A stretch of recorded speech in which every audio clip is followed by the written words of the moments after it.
Would it surprise you to know what happens when artists get involved in revolutionary processes of social movements?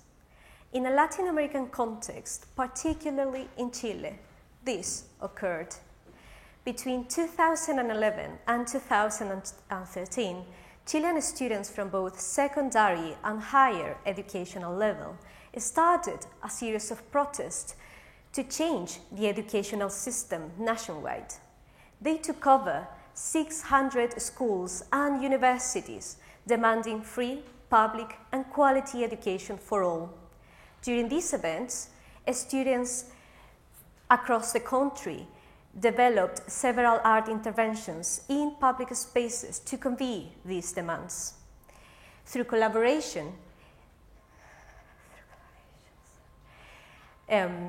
students from different art disciplines managed to summarize and visually communicate the students' demands, creating new artistic works that affected the government's political and educational agenda.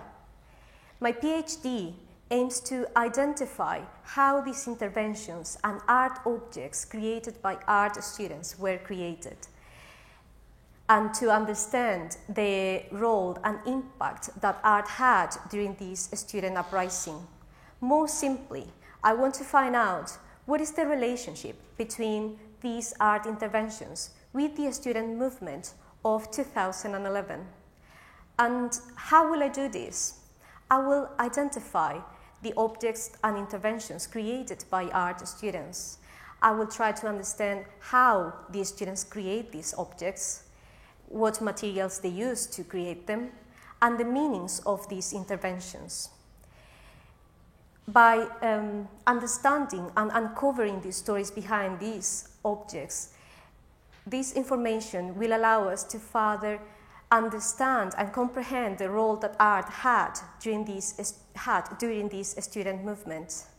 Research in the Chilean case will allow us also to further explore the relationships between art production and social movements, to the debate on art and politics, and broadly to contribute to the fields of cultural studies, sociology, and anthropology.